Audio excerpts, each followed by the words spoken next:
Muy buenos días, hermanos. Les saludo en el amor del Señor en este día domingo 25 de octubre, un día que también es especial para nuestro país, donde todos nosotros vamos a pronunciarnos libremente, en libertad de conciencia, acerca de lo que ha de significar el futuro del país en un plebiscito. Así que les animamos hoy día a confiar en la voluntad del Señor. El Señor es soberano sobre todas las cosas y confiamos en su voluntad y en lo que Él ha designado para cada día, para cada nación, para cada ciudadano, para cada hombre, mujer y niño en el mundo, y particularmente confiamos en el Señor, en su voluntad, lo que Él ha determinado para nuestra sociedad y nuestro país. Voy a dar lectura a algunos versículos del Salmo 123 que dice: A ti levanto mis ojos, oh tú que reinas en los cielos. He aquí, como los ojos de los siervos miran a la mano de su Señor, como los ojos de la sierva a la mano de su señora, así nuestros ojos miran al Señor nuestro Dios, hasta que se apiade de nosotros, hasta que tenga misericordia de nosotros. Eso dice la Escritura. Les invito a tener un momento de oración para dar inicio a este culto. Grabamos para compartir la palabra del Señor. Oh Dios Todopoderoso, te damos gracias por el día que tú nos das. Te damos gracias por que en tu misericordia, Señor, tú nos permites tener este modo, esta modalidad, Señor, de ofrecerte un culto, Señor, y cada uno en sus hogares, escucharlo, verlo, Señor, y participar en el corazón, Señor, de la adoración a ti y de recibir tu palabra. Bendícenos en esta hora, Señor, con tu palabra, y que nuestras oraciones lleguen al trono de tu gracia, que la meditación de nuestro corazón, Señor, todo eso sea grato delante de ti. A ti elevamos nuestra oración, rogando misericordia por nosotros, por nuestro país, por la iglesia y por cada uno de los hombres, mujeres y niños de esta nación donde tú también nos has puesto. Gracias, Señor, en el nombre de nuestro Señor y Salvador Jesucristo. Amén. Amén.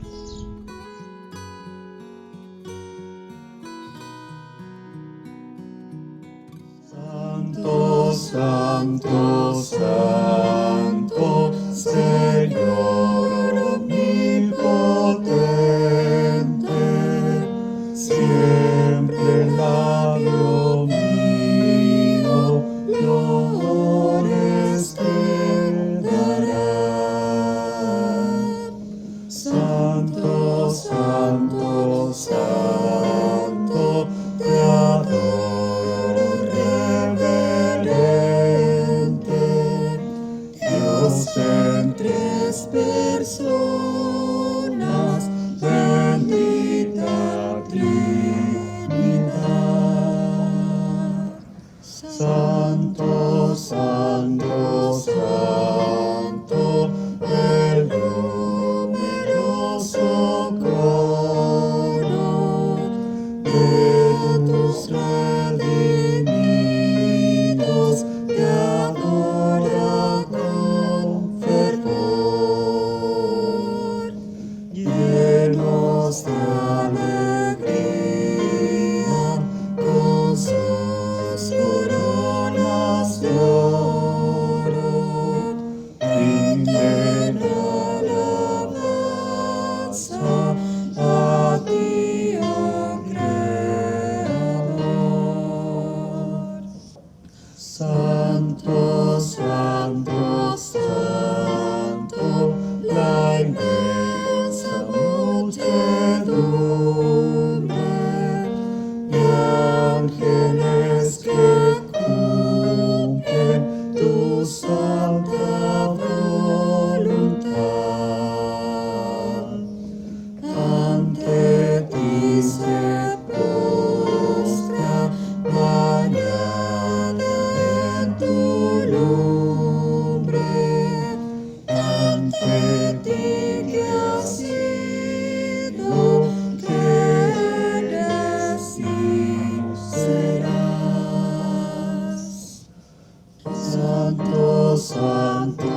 Santo, por más que estés velado,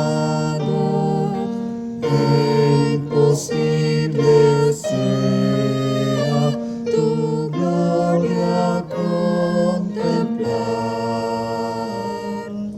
Santo, tú eres solo y nada hay a tu lado, en poder perfecto, pureza y caridad.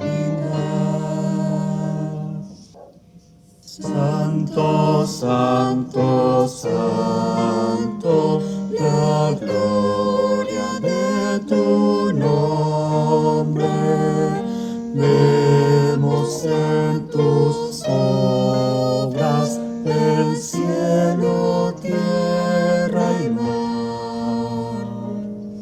Santo, santo, santo, te adore todo hombre, Dios en tres personas, bendita Trinidad. Amén.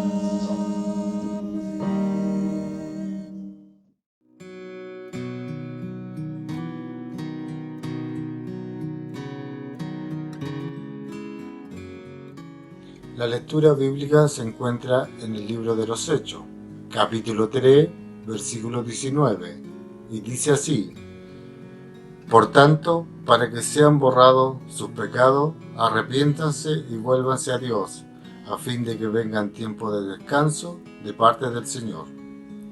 Oremos, hermano. Padre amado, venimos, Señor, ante tu presencia, reconociendo, Señor, que somos pecadores, que solo hemos hecho lo malo ante ti, Señor, y que somos inmerecedores de ese amor que tú nos das. Permite, Señor, que todo lo malo que hayamos hecho, Señor, sea borrado delante de tu presencia. Que día a día, Señor, coloque tu Espíritu, el cual los guíe para hacer tu voluntad. Sabemos que aún así, Señor, sin ti nada podemos hacer. Así que solamente, Señor, reconocer que sin ti, Señor, estamos perdidos, porque es tu amor el cual los guía, Señor, por el camino y la senda que debemos llevar.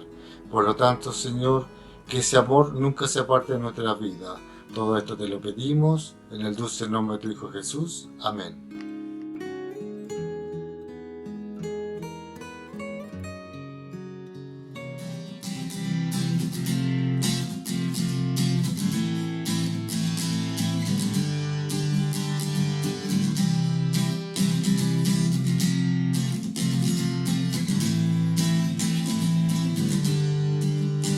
Las cadenas de la muerte me quitó, para mí ya no hay condenación, hay libertad,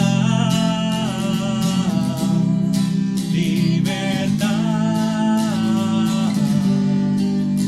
Siendo esclavo del pecado me libró, en la cruz compró mi redención y libertad.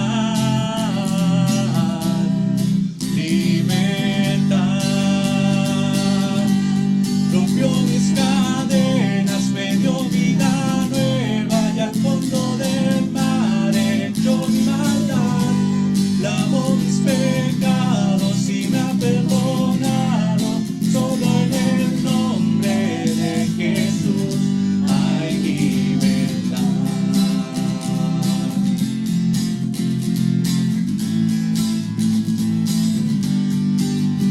Yo proclamo al que en la cruz por mí murió y cambió mi duro corazón por libertad, libertad.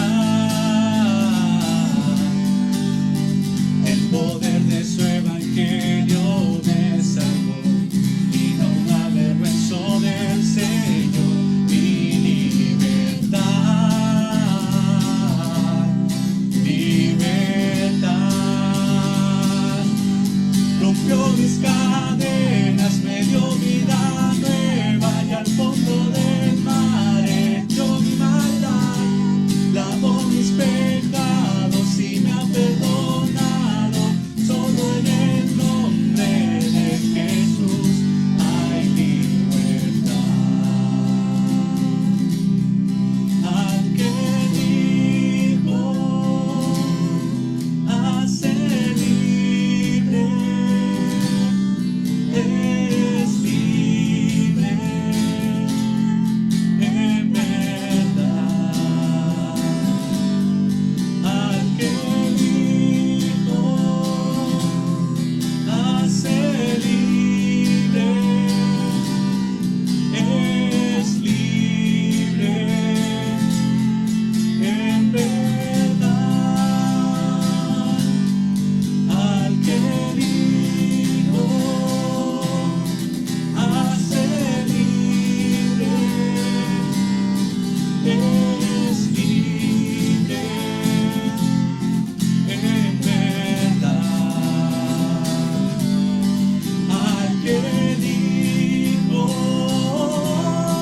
hace libre, es libre en verdad. Rompió mis cadenas, me dio vida nueva y al fondo del mar echó mi maldad. Lavó mis pecados y me ha perdonado. Solo en el nombre de Jesús. Rompió mis cadenas, me dio vida nueva y al fondo del mar echó mi maldad. Lavó mis pecados y me ha perdonado. Solo en el nombre de Jesús hay libertad.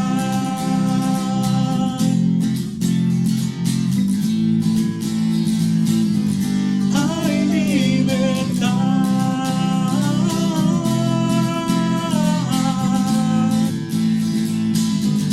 Hay libertad.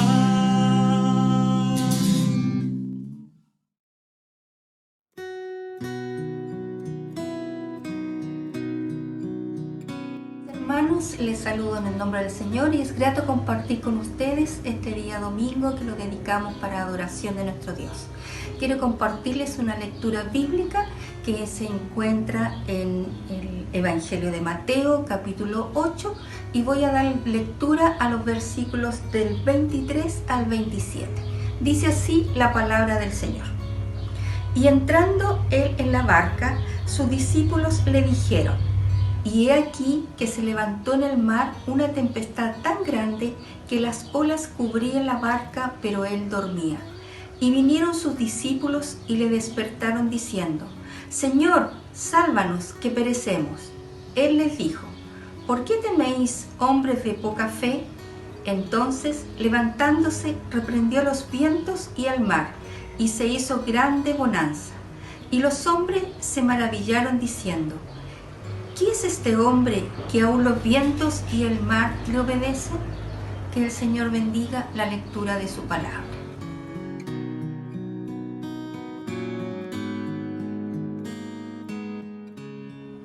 Los invito, hermanos, a que demos lectura en 2 de Timoteo capítulo 2, desde el versículo 1 al 3. La palabra del Señor dice así: en primer lugar, pido que se ore por todos, que se pida a Dios que supla las necesidades de la gente y bendiga a la humanidad. Oren también agradeciendo a Dios la respuesta de esas oraciones. Que se ore por los reyes y por todas las autoridades, para que tengamos un ambiente de paz y tranquilidad, donde sea posible adorar y respetar a Dios. Eso es bueno y agrada a Dios nuestro Salvador. Los invito a que oremos, hermanos. Señor amado, te alabamos y te damos gracias, Señor bendito. Gracias, Señor, porque tus misericordias día a día nos alcanzan, Señor amado. Y así como decía tu palabra y nos instaba a orar por nuestras autoridades, yo te ruego, Señor amado, que tú las bendigas, Padre bendito, y que les des la sabiduría necesaria para que este día domingo, cuando tengamos que ir a votar, Padre bendito, lo podamos hacer en un ambiente de tranquilidad, en un ambiente de paz, Padre bendito, y que todos nuestros hermanos puedan cumplir con su deber cívico, Padre amado. Yo te ruego que tu presencia esté con nosotros en todo este proceso, Padre amado, y nos guardes así como al salir de nuestros hogares, como al volver a ellos. Gracias, Señor amado, por tu presencia y porque yo sé que tú vas a estar con cada uno de nosotros. En el nombre de Jesús te lo agradezco y te lo imploro. Amén.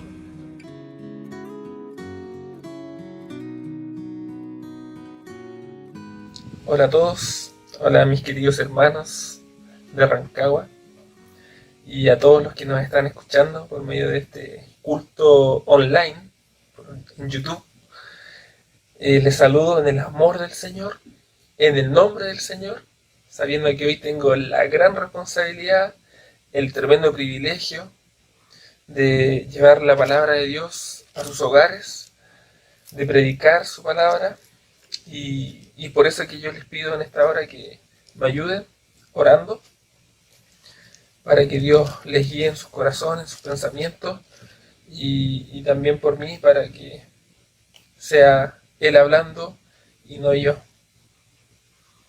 Amado Dios, yo te agradezco por este día, Señor, este día domingo en que celebramos este culto para ti, sabiendo que este día mereces completamente toda la honra, toda la gloria, así como todos los otros días de la semana, pero especialmente este día en que lo apartamos, lo dedicamos para descansar, y qué mejor que descansar en tu hermosa palabra, que nos llena, tu hermosa palabra que nos trae esperanza, que nos trae gracia, nos trae amor. En esta hora, eso es lo único que yo te pido ahora, que puedas ser exaltado tú, Señor. Que seas tú, Cristo, mi amado Señor Jesucristo. Seas tú exaltado en los corazones de cada uno de los que están escuchando este día, esta prédica. En el nombre de Jesús. Amén. Bueno, como ya se ha leído el texto, yo igual, como es cortito, quisiera que retomáramos la lectura, así se lo van aprendiendo, que está en Mateo 8, del 23 al 27. Es un relato, es una situación bien particular que nos cuenta lo siguiente. Dice: y entrando él en la barca, sus discípulos le siguieron. Y he aquí que se levantó en el mar una tempestad tan grande que las olas cubrían la barca, pero él dormía. Y vinieron sus discípulos y le despertaron, diciendo: Señor, sálvanos, que perecemos. Él les dijo: ¿por qué teméis, hombres de poca fe? Entonces, levantándose, reprendió a los vientos y al mar, y se hizo grande bonanza. Y los hombres se maravillaron, diciendo: ¿qué hombre es este, que aun los vientos y el mar le obedecen? Bueno, observamos un relato en medio del Evangelio de Mateo, un relato histórico, y que tiene un propósito más allá de contarnos una historia, más allá de informarnos un hecho temporal, de cómo estaba el clima ese día. Principalmente nos quiere mostrar atributos de Cristo, nos quiere mostrar también atributos de sus discípulos. Y en el contexto de los evangelios, nos quiere mostrar, por supuesto, que nos quiere mostrar cómo debemos vivir para la gloria del Señor. Y antes de irnos al versículo 23, hay una introducción que no es menos importante, que está en el versículo 18. Pues dice que, viéndose Jesús rodeado de mucha gente, mandó a pasar al otro lado. En el fondo, venían arrancando de la multitud de gente que estaba siguiendo a Jesús por algunos hechos que ya habían acontecido, algunos milagros, algunas enseñanzas que Jesús había dado, y lo podemos ver en el mismo Mateo, pero también en los evangelios sinópticos. Vemos que hay un relato en el cual, además de estar arrancando de las multitudes y de querer cruzar el mar de Galilea, también vemos que era de noche. ¿Ya? Eso lo podemos ver en Marcos 4:35. Ahora, para comprender y ponernos un poquito más en el lugar de los discípulos, es necesario considerar la palabra en el versículo 24, cuando dice: y he aquí que se levantó en el mar una tempestad tan grande, dice, una tempestad tan grande.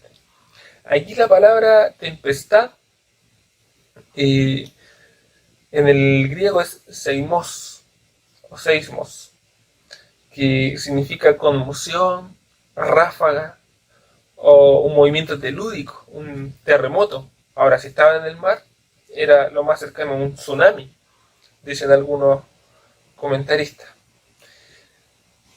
El mar de Galilea es un lago y tiene las particularidades de que está rodeado por algunas montañas, está bajo el nivel del mar y tiene la característica de que de un momento para otro es un lugar donde hay fuertes tempestades. Sin embargo, vemos particularmente que acá es distinto a lo normal que sucedía en aquel lugar, pues consideremos que los discípulos a los cuales ya había escogido para su viaje eran pescadores, justamente. ¿Y se imaginan un pescador temblando por una tormenta? Yo no me lo imagino mucho. Yo creo que deben ser personas muy fuertes y resilientes en ese momento. Así que esto era mucho más que una tormenta normal. Ahora, interesante también ver que en el mismo versículo, a pesar de esta gran tempestad, llamémosle este gran tsunami, podemos ver que, ¿qué pasó? Dice, pero Jesús, ¿qué estaba haciendo? Estaba durmiendo. Vemos un atributo clarísimo de la humanidad que tenía Jesús. Hubo tiempo en que se negó la humanidad de Cristo en la iglesia primitiva. Bueno, hasta el día de hoy hay sectas que niegan la humanidad de Jesús. Y resulta que es una verdad bíblica. Quizás hoy día en nuestra realidad, más allá de esa secta que se niega la humanidad, la tendencia es a tener una falsa impresión de cómo era la humanidad de Jesús. Es decir, darle una excesiva humanidad, por ejemplo, al punto de pasar al otro lado y negar su deidad. Siempre han habido peligros y lo siguen habiendo respecto de cómo ver a Jesús en su doble naturaleza. Si es que no sabías, hay consenso en la Iglesia Universal desde hace siglos, muchos siglos atrás, en el Concilio de Calcedonia, por medio del credo, en el que podemos ver irrefutablemente, mediante el testimonio de la palabra de Dios, de que Dios en Cristo tenía dos naturalezas. Un solo hombre, dos naturalezas. O sea, un solo Dios, dos naturalezas. 100% hombre, 100% Dios. Y aquí podemos ver que Jesús, en medio de este momento, no dice que se está haciendo el dormido. No. Dice, está durmiendo. Probablemente, y de hecho el texto apunta hacia un dormir pacíficamente o profundamente. Estaba probablemente muy cansado después de todo de haber recorrido tantos lugares, haciendo milagros, predicando, hablando. Y podemos ver que aquí estaba cansado. Y en medio, incluso una tempestad no era suficiente para haberlo despertado. Vemos que en la Escritura que Jesús tuvo un cuerpo material, tal como tú y yo, de carne y hueso, y tuvo un alma también racional como la tuya y la mía, y tuvo necesidades humanas, tan comunes como las tuyas y la mía, como por ejemplo el haber tenido hambre cuando ayunó en el desierto, tuvo hambre. En el mismo Evangelio de Mateo lo vemos, en Mateo 4.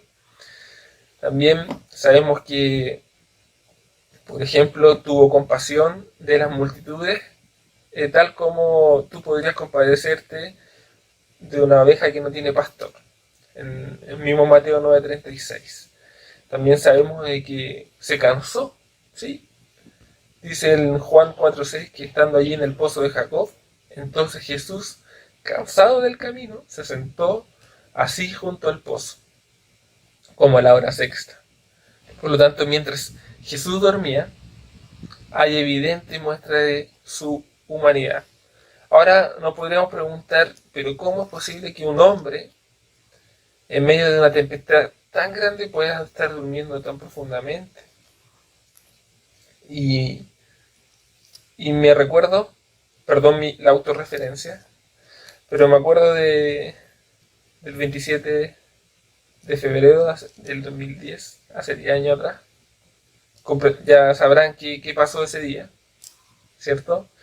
Después yo de haber jugado un partido de baby fútbol, de haber compartido con un compañero de colegio en su casa, ese día me quedé en su casa, vimos el Festival de Viña, nos acostamos un poquito tarde, y quizás me habré quedado dormido una hora antes de ese terremoto, que estaba durmiendo tan profundamente, que la verdad es que recién reaccioné cuando estaba el pic del movimiento.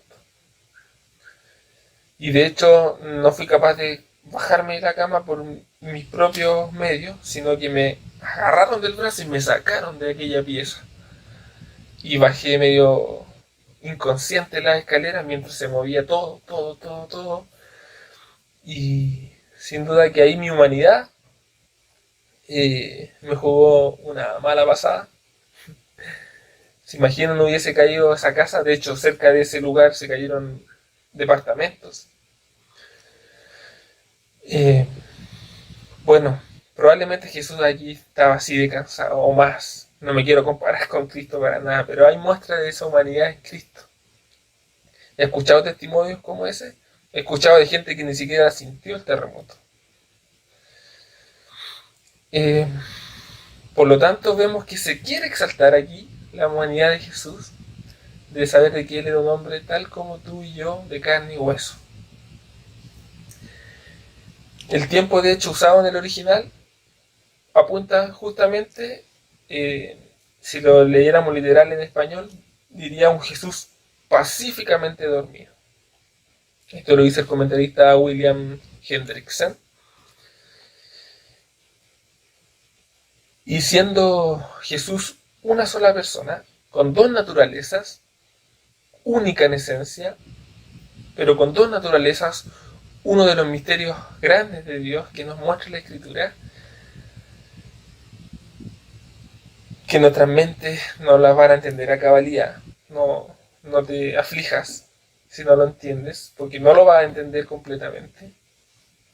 Pero si eres creyente y sabes que la Biblia es infalible, que la Biblia es la palabra de Dios, estarás convencido de que lo que se relata es suficiente como para mostrarnos de que Jesús era hombre 100% y que además era Dios 100% Dios.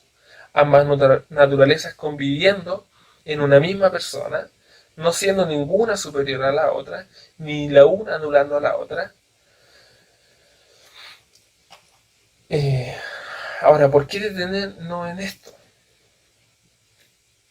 Porque, de nuevo, repito, Jesús no se estaba haciendo dormir, no estaba haciéndolo con un propósito, cuando estaba con el ojo así, uno cerrado y el otro abierto, no. Él nos muestra sin ningún problema. De hecho, el propósito de muchos de estos textos es mostrarnos de que era necesario, de que Cristo tenía que ser hombre, tenía que tener una naturaleza de hombre. Vemos en 1 Timoteo, capítulo 2, del 5 al 6, dice, porque hay un solo Dios y hay un solo mediador entre Dios y los hombres, Jesucristo hombre, el cual se dio a sí mismo en rescate por todos, de lo cual se dio testimonio a su debido tiempo. J. Packer dice que se podrían describir estos versículos como la clave no solo del Nuevo Testamento, sino también de toda la Biblia, ya que se cristaliza en una frase el resumen y la sustancia de su mensaje. El mediador, el hombre Jesucristo, quien se dio a sí mismo en rescate por todos. Ese mediador entre Dios y los hombres tenía que ser hombre, tenía que ser un ser humano. Y lo vemos reflejado también en la agonía de Cristo, en la pasión de Cristo, camino a la cruz. Cuando ya se acercaban esa hora, en Lucas 22 vemos que él, estando en agonía, oraba más intensamente y llegó a sudar como grandes gotas de sangre que caían hasta la tierra. Sufrió como podría haber sufrido un hombre en su lecho de muerte. Y Hebreos 5:7 nos revela que Cristo en los días de su carne, ofreciendo ruegos y súplicas con gran clamor y lágrimas al que le podía librar de la muerte, a Dios. Y fue oído a causa de su temor reverente. Alguien perfecto, alguien sin pecado, pero un hombre debía sufrir lo que nosotros merecíamos sufrir. Tenía que haber un mediador, y este mediador tenía que ser Dios mismo, pero por medio de Cristo. Siguiendo en el texto, vemos que en el versículo 25, que mientras dormía Jesús, vinieron sus discípulos y le despertaron, diciéndole: Señor, sálvanos, que perecemos. Dios, sálvame, que estamos muriendo. De hecho, en Marcos, capítulo 4, en la misma historia, lo relata como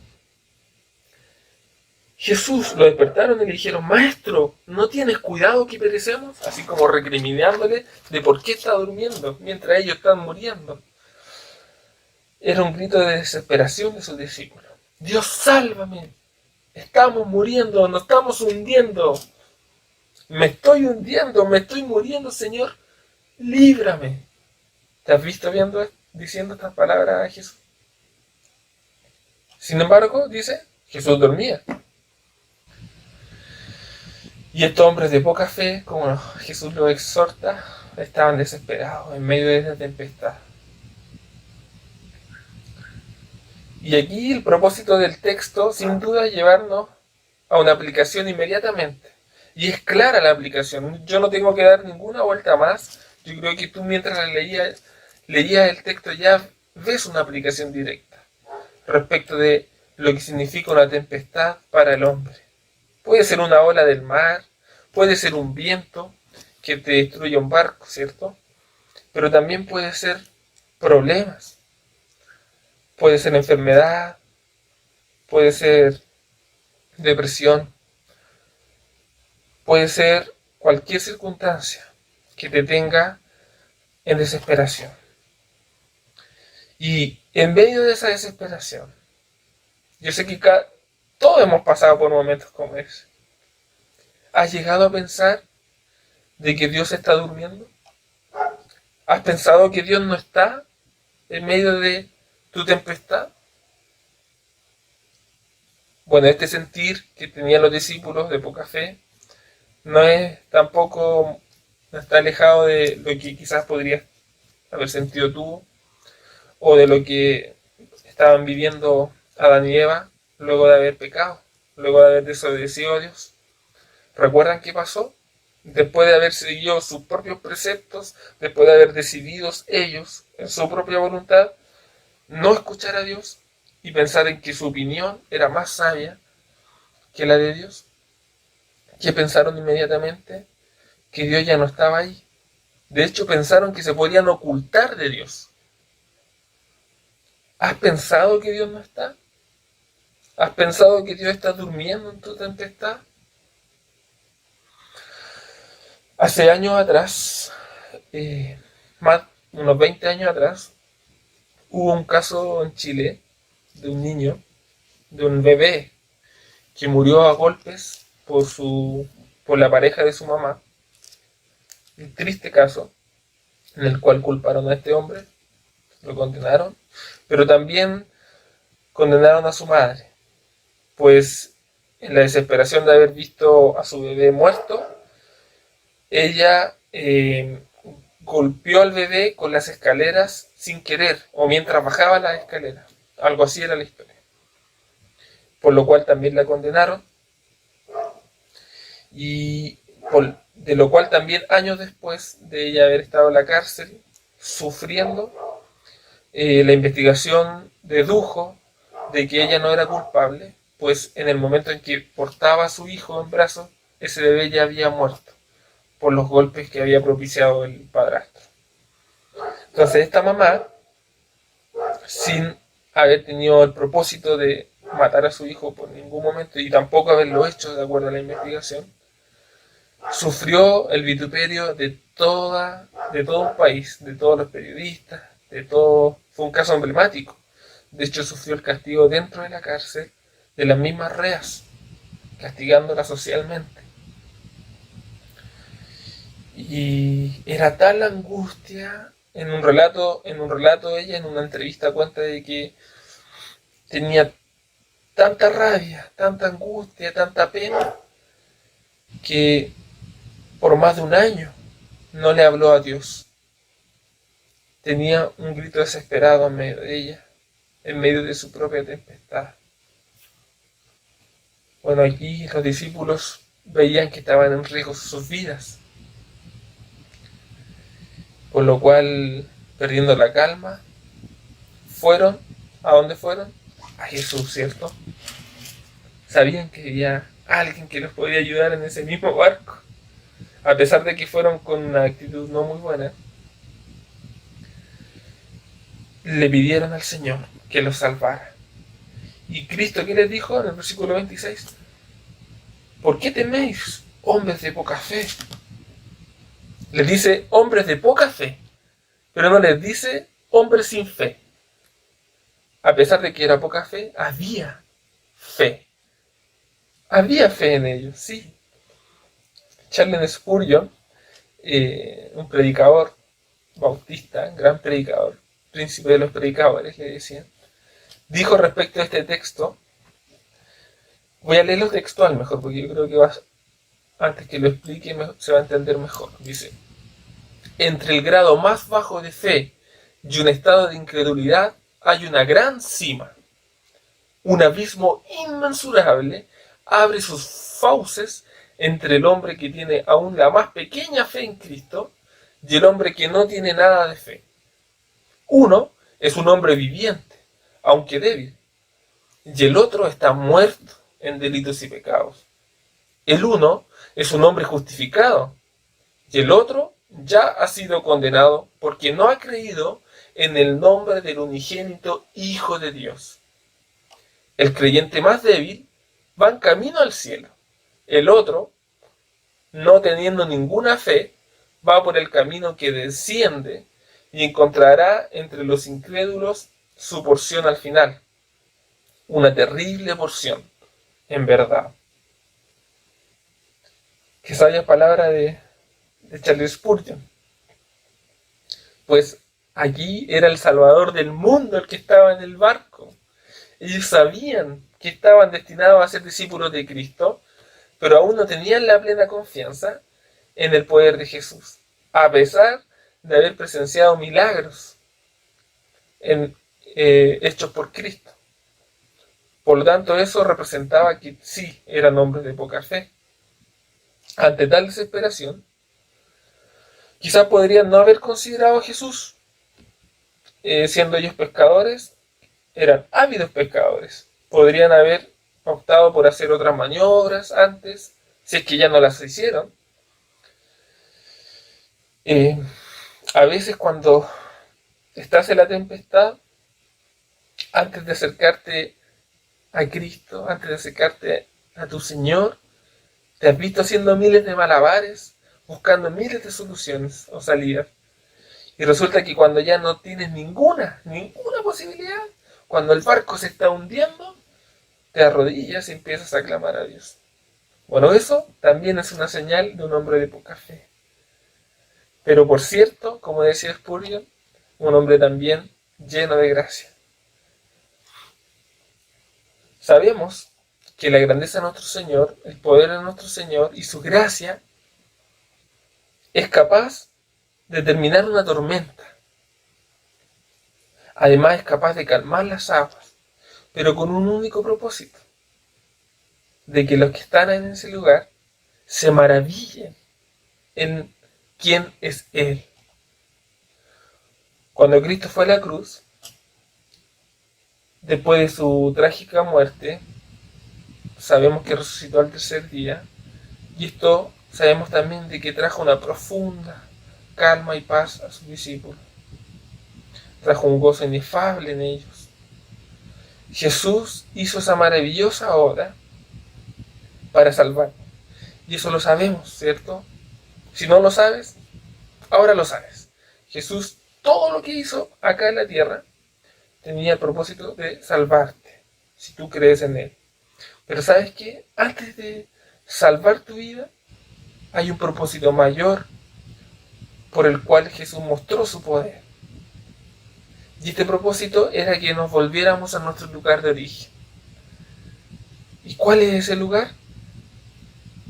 El poder ver a Él cara a cara y glorificarle por lo que es Él, más que por lo que hizo, que sin duda le glorificamos por eso, le amamos y le adoramos por su obra.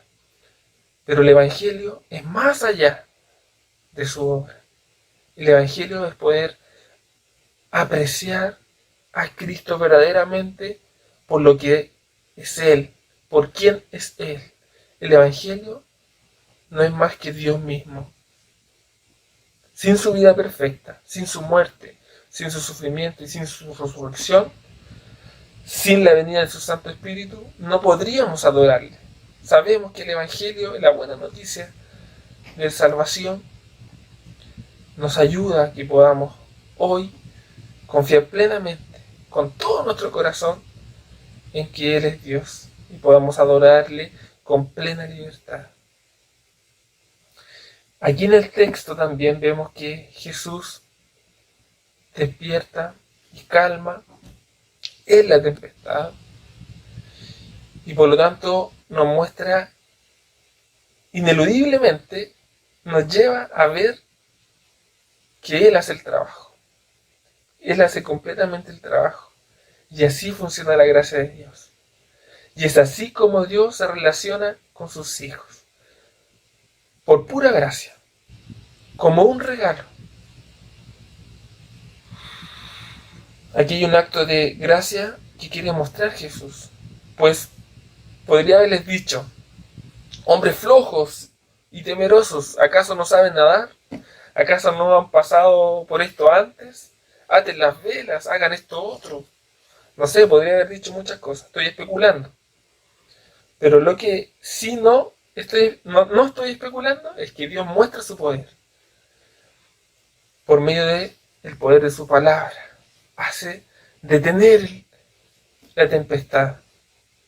Y por lo tanto muestra que por medio de la fe que tuvieron en Él, ellos pudieron llegar a salvarse en medio de esa tempestad. Por lo tanto podemos ver la gracia de Dios por medio de la fe. El propósito de la fe, que nos muestra finalmente que es Él quien nos salva. Él es quien tiene el poder de salvarte de un barco, como lo hizo a los discípulos, y Él es el que tiene el poder para salvarte del infierno mismo, de la muerte eterna. Es Él quien decide calmar esa tempestad, apaciguar su ira. Es Él quien lo decide y te da esa fe. A pesar de que tu fe sea débil, a pesar de que lo busques cuando estás desesperado solamente, a pesar de que le fallas hasta en eso, Jesús nos muestra su gracia.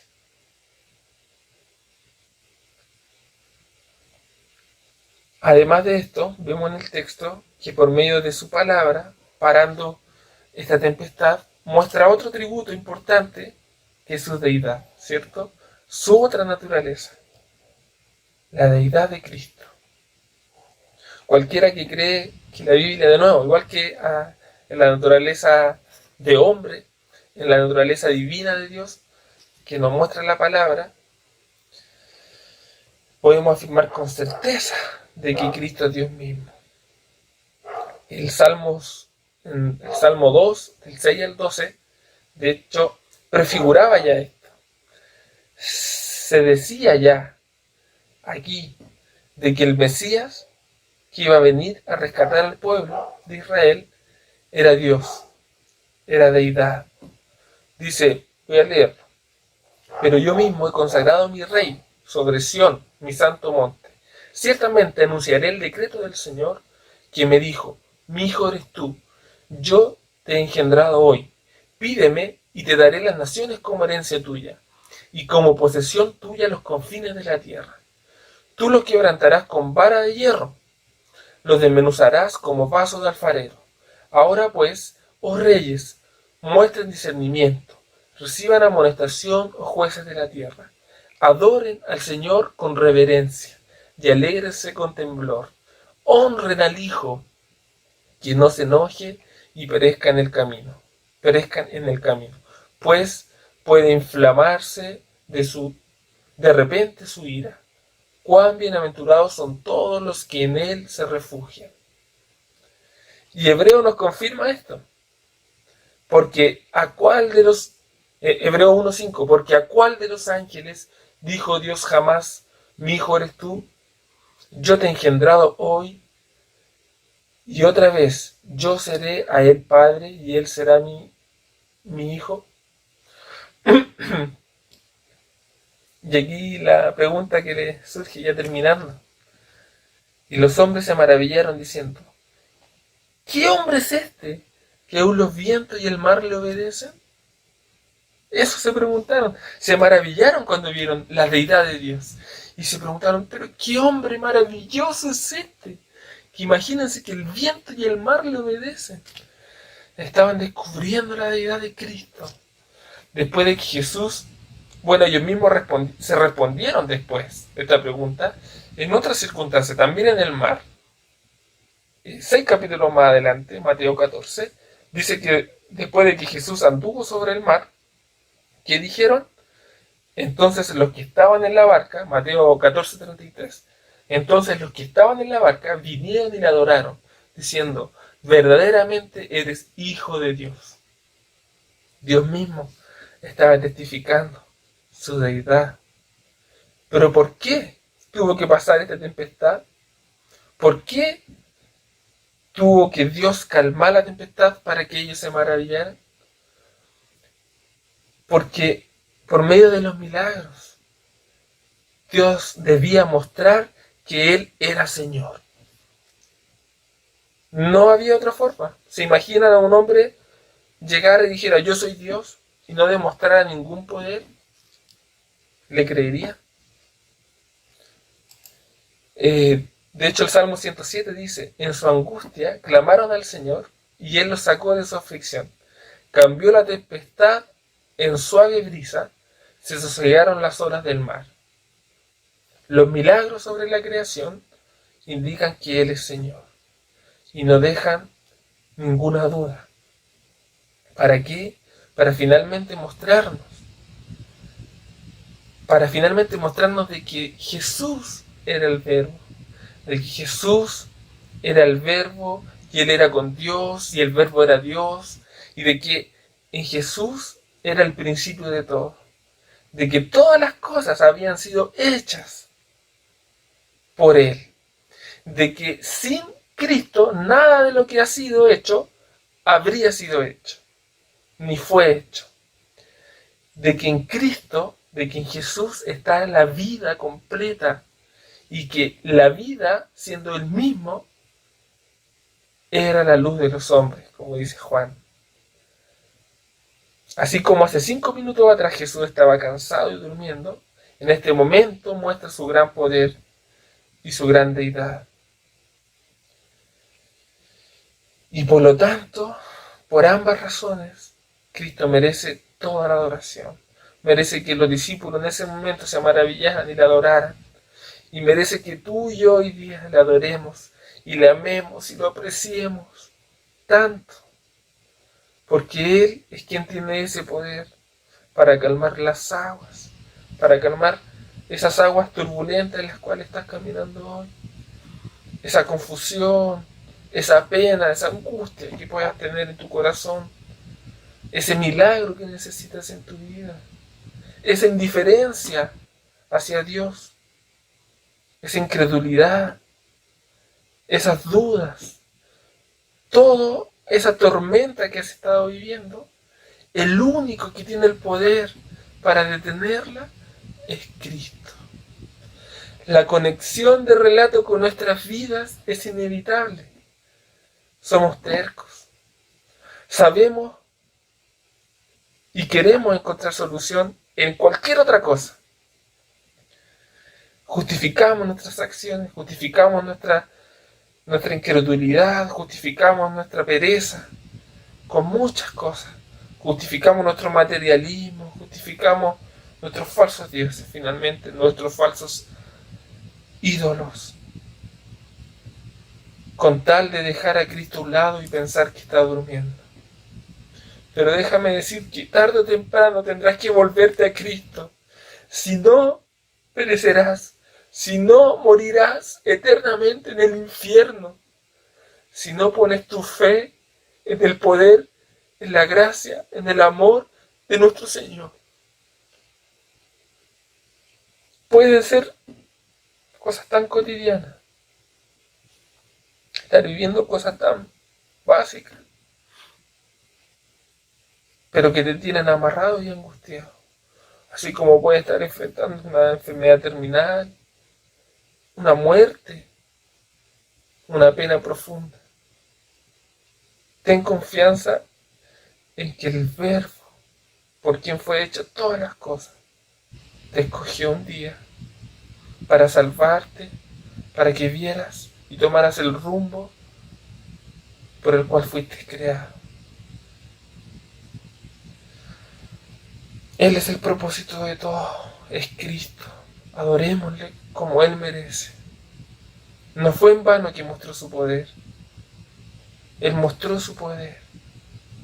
Él mostró su humanidad. Él mostró su deidad para que tú y yo, hoy 2020 años después, podamos seguir confiando en que Cristo está con nosotros, que su Santo Espíritu te acompaña y de que es Él quien puede sacarte de cualquier tempestad. Es Él quien puede calmar las aguas y es en Él en quien puede encontrar el verdadero descanso eterno. Démosle toda la gloria y toda la honra a Él, a Cristo. Te invito a que oremos. Amado Señor, te agradezco por tu palabra, Señor. Haz tu obra en nuestros corazones, Señor. Calma nuestra tempestad. Y te ruego, Señor, que nos ayudes a no vernos en un barco hundido, sino a poder acercarnos a ti hoy, porque hoy es día de salvación, porque hoy podemos encontrarte libremente. No nos pides nada a cambio, solamente nos muestra tu gracia y nos salva, Señor. Gracias te doy. Guía a tu iglesia, Señor. Trae a los tuyos a ti, Señor. Haz que más crean en ti, Padre. En el nombre de Cristo Jesús. Amén. Un fuerte abrazo, mis hermanos. Que Dios les bendiga en este día.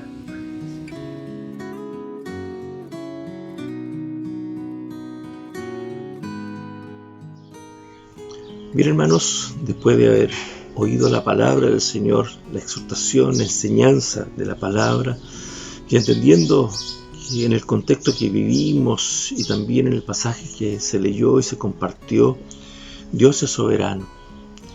Él es soberano sobre todas las cosas.